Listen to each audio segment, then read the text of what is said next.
union right. You cannot have an effective union if you do not have a right to organize. Organize the unorganized was the 1930s battle cry. The CIO, Congress of Industrial Organizations, launched a great wave of union organizing with the American Federation of Labor close behind. The National Labor Relations Act of 1935 gave workers the right to organize. Except what? Except the National Labor Relations Act of 1935 was for the private sector workforce only. Two groups of people were exempted from the law: farm workers and public employees. Okay, but why would workers be excluded from our greatest labor law? Because government allowed workers to organize, but not their own government workers. And Southern senators didn't want sharecroppers to vote, so farm workers were excluded. So do public employees get a union?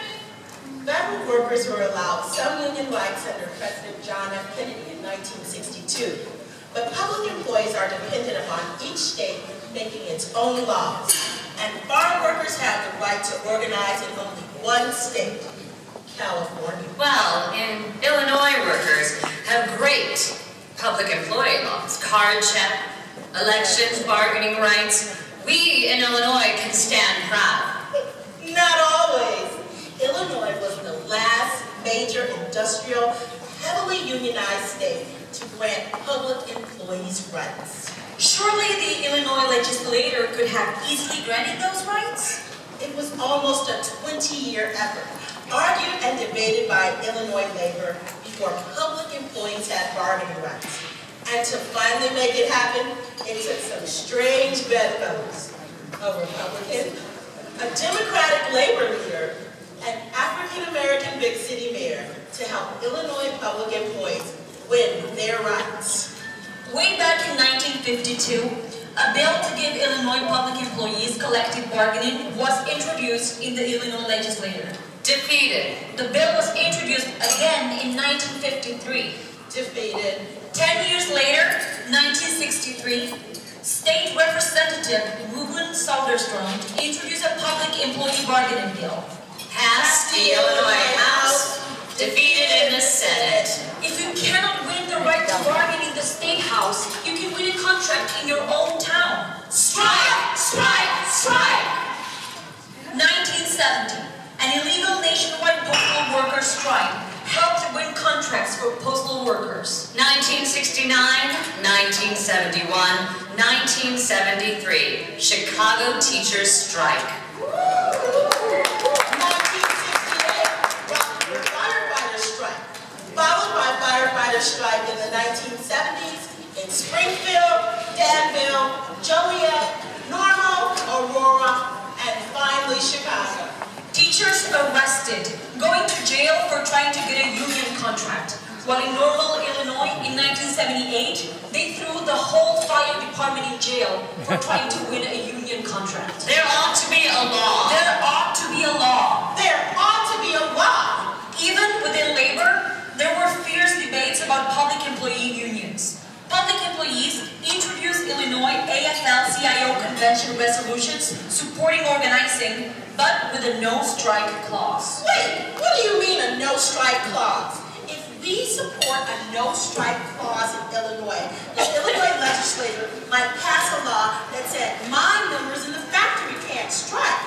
I'll support rights for public employees bargaining, but I'm not going to sacrifice my right to strike. No, you can still strike, but with a no-strike clause, we can't pass a public employee bargaining bill. You're not going to take away my right to strike. We public employees need collective bargaining rights and are willing to swallow a no-strike clause to get it. But if you do that, then they may take away our right to strike in factories and on construction sites. Give them an inch and they'll take a mile. I'll support public employee bargaining, but I won't support a no-strike resolution. Okay, well, if you came to an Illinois AFL-CIO convention in the 1970s, there was heated debate every year over public employee bargaining. And some people saw the long arm of Chicago politics. His Honor the Mayor had city workers loyal to him and his machine. If they had a union, they might not be so loyal to the mayor. So, chaos reigned in Illinois. Public employees struck and often went to jail. Schools and city services were often shut down. Public employees having union right was a huge Illinois issue in the 1970s. All things were happening in Springfield. Public employee bills came up for a vote, but never passed both houses. It was not a Democratic-Republican divide at critical moments. Some Democratic politicians voted no or simply did not appear. Like I said, some people saw the long arm of city politics. Resolved in 1978, the Illinois AFL-CIO convention made public employee collective bargaining its #1 goal. There was lots of grumbling, lots of debate, but Illinois AFL-CIO President Robert Gibson now had a clear mandate.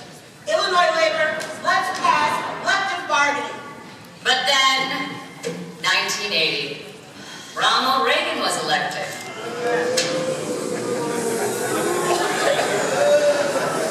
The Illinois Republican Party won control of Illinois. The state house, the state senate, the governorship. Have you seen these new bills in the Illinois legislature?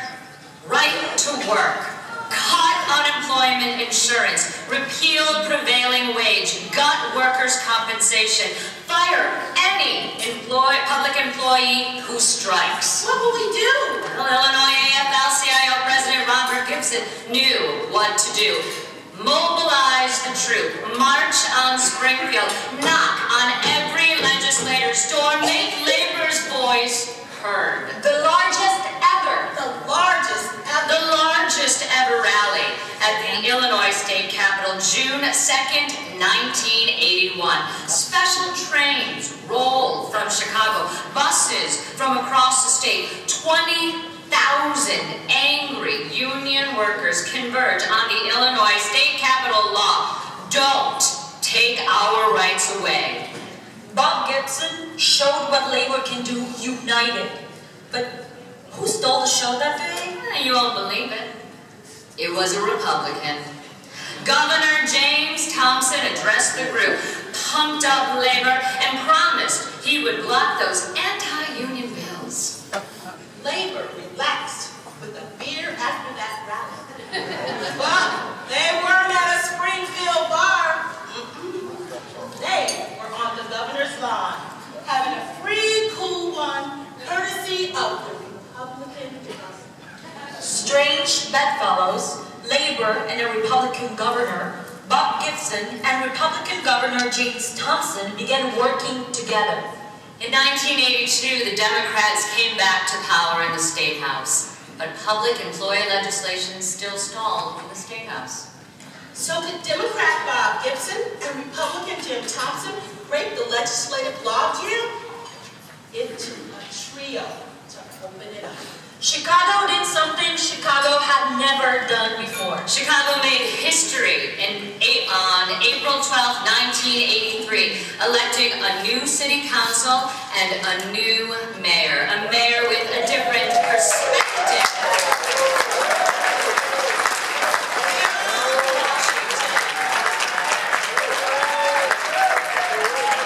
Things were definitely going to be different in the city of big shoulders.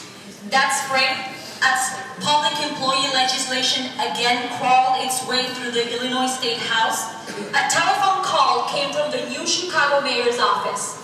Don't oppose public employee bargaining bills. With Bob Gibson by his side on September 23, 1983, Republican Governor James Thompson signed the Illinois Public Employee Collective Bargaining Bill.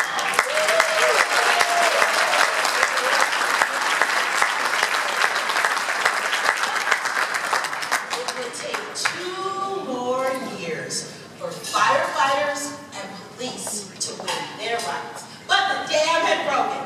Illinois public employees were now full citizens in the House of Labor. 1983, Illinois was the last industrial state to establish public employee collective bargaining. And look what happened since then.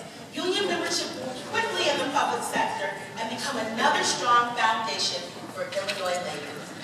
Back in the 1970s and 1980s, it took some strange bedfellows, some strong leaders working together. And innovative and progressive Illinois AFL-CIO President Robert G. Gibson and his gifted lobbyist, Richard Walsh. A progressive Republican, Governor James Thompson. And Chicago's first African-American mayor, Democrat Harold Washington.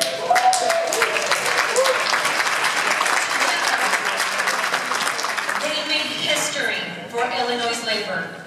Together, they helped open doors for Illinois workers. Together, together, Together, together.